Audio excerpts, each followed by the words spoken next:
Fala galera, nesse episódio do Simcast Sequência Rápida, eu e o Vini, a gente discute os guias de ressuscitação do paciente com sepse e choque séptico.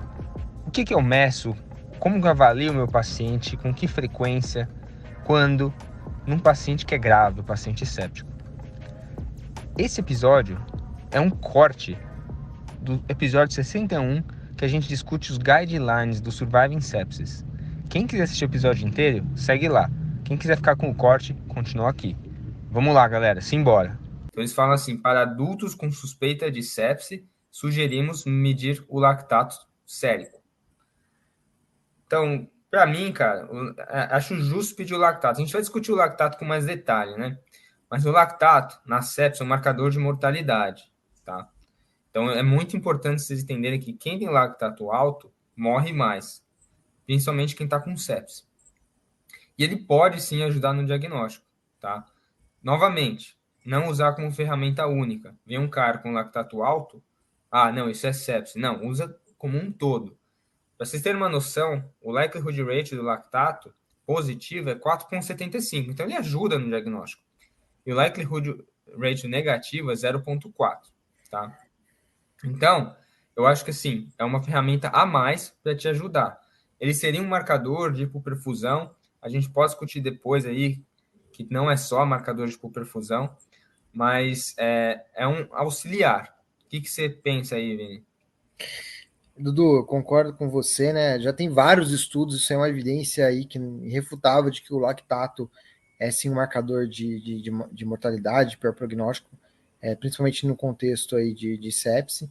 E uma falha, eu acho que no guideline antigo, era falar que, quando eles colocarem na definição de sepse, né, que era o delta sulfa, a maior ou igual a 2 num paciente no contexto de infecção, e não colocar dentro do sulfa, né, o lactato. O lactato não estava dentro da definição de sepse, mas a gente sabe que o lactato aumentado no contexto de um paciente hipoperfundido ou no contexto de infecção, muito provavelmente é um sinal de disfunção orgânica.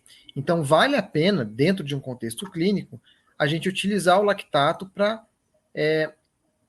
para nos guiar aí no diagnóstico de sepse, né, como um sinal de disfunção orgânica cardiovascular. Mas lembrar que também tem várias outras causas que não hipoperfusão que podem aumentar o lactato. Então a gente tem que saber isso também, como por exemplo metformina, né, algumas outras medicações, algumas neoplasias podem aumentar o lactato. Então a gente tem que lembrar que também tem outras causas, né? Então sempre saber interpretar muito bem esse exame. E o lactato, né, Dudu, puxando para uma outra recomendação já, além de nos guiar no diagnóstico de sepse, na identificação de pacientes mais graves, ele vai ajudar a gente como guia de ressuscitação volêmica também, né? E eles colocaram isso no novo guideline, né? Como uma recomendação fraca, com uma baixa qualidade de evidência, porém a gente pode utilizar sim o clareamento de lactato durante a nossa ressuscitação volêmica para ver se ela está sendo eficaz, assim como o tempo de enchimento capilar. Quer falar um pouquinho disso, Dudu? Boa. Então é que eu gosto bastante. Então, ó, recomendação 7.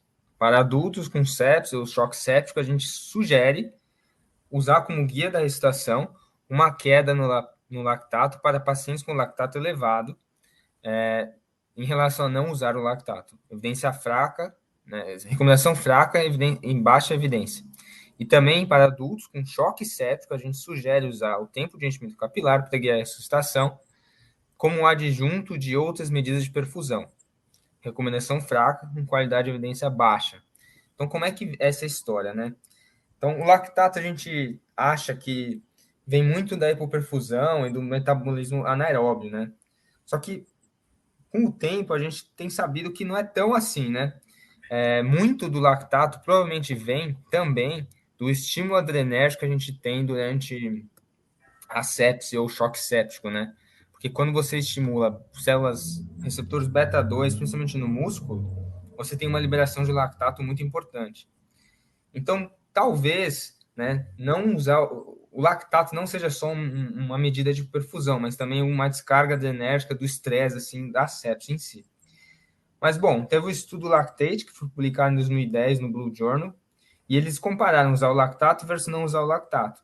E naquele estudo, teve uma redução da mortalidade de mais ou menos 8%, de 43 para 33, 43,5 para 33,9, só que não teve diferença estatística. E a gente viu que o grupo do lactato lá foi tratado mais agressivamente. Então, teoricamente, os pacientes foram tratados mais agressivamente. Só que uma coisa muito esquisita, não teve diferença na queda do lactato. Então, o lactato diminuiu igual nos dois, né? Então, a gente não sabe nesse estudo por que os pacientes, teoricamente, sobreviveram mais no grupo que usou o lactato como guia, visto que o lactato caiu igual nos dois grupos. Bom, e aí depois vieram outros estudos, né? Teve o IM-Shock, que foi publicado no JAMA, em 2010, que também usou o lactato como forma de avaliar a evolução dos pacientes e guiar a situação, e também não teve diferença. E aí, acho que foi em 2017, 2018, 2017, que no JAMA publicou o Andrômeda, que foi um estudo na América Latina, que ele usou o tempo de enchimento capilar, né?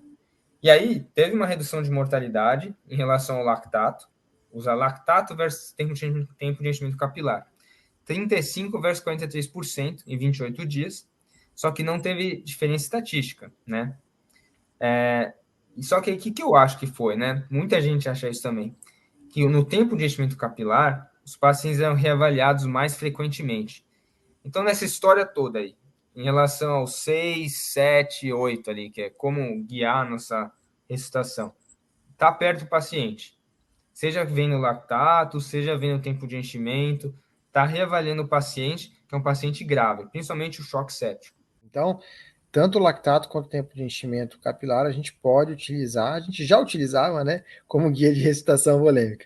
E vale a pena falar também que temperatura de extremidades e Mottling também são sinais de hipoperfusão que a gente consegue também guiar a nossa ressuscitação volêmica, que também já foram validados em estudos, né? Então a gente pode também utilizar de tempo de enchimento, de temperatura de extremidades e Mottling score. E também eles falam de recomendações, né, Dudu, nessa parte de ressuscitação, guia de ressuscitação volêmica, da gente também associar medidas dinâmicas para guiar a ressuscitação com uma recomendação fraca e uma qualidade de evidência baixa, né? Então, o que ele quer dizer com isso? Que nós devemos utilizar, né? É recomendado que a gente utilize em lugares que saibam utilizar esses métodos. Que métodos que a gente está falando? Medidas dinâmicas de guias de ressuscitação. O que isso envolve? Por exemplo, Echo Point of Care, a gente pode avaliar delta PP, pode avaliar variação de volume sistólico, que é o stroke volume, pode fazer o passive leg raising, que é você aumentar, elevar a perna do paciente e ver a variação de débito cardíaco, aquele paciente em que você eleva os membros inferiores e a gente tem uma variação de débito cardíaco acima de 15%, quer dizer que esse paciente ele é mais responsivo a volume. Então, isso é um dos métodos que eu falei, né? Mas a gente pode usar os outros que eu falei também, de delta PP, variação de stroke volume. E esses métodos, eles têm alguns estudos, né? Principalmente meta-análise e revisões sistemáticas validando esses estudos, porém a evidência é fraca. Mas a gente vê na prática que isso ajuda bastante para quem sabe. Uma dica que eu dou se você sabe utilizar, utilize. Se você não sabe utilizar, não utilize, porque vai mais atrapalhar do que te ajudar. Então, se você não sabe utilizar, ou se você não tem um eco disponível para você utilizar a beira-leito, utilize o tempo de enchimento, o lactato, temperatura de extremidades, Mottling score para guiar a sua ressuscitação. Concorda, Dudu? Concordo. Acho que fazer tudo isso e sempre estar perto do paciente e sempre reavaliando, entendeu? Não é aquele... O choque séptico não é aquele paciente que você vai dar 2 litrão em bolos e vai embora tomar um café, entendeu? Então, eu sugiro, como geralmente eu faço 500 ml, reavalio o paciente, faço mais 500 ml, reavalio o paciente. Vai aos poucos fazendo a terapia e vai reavaliando o paciente. Para você, primeiro, não sobrecarregar, não dar muito volume a afogar o paciente, ao mesmo tempo, não subressuscitar o paciente.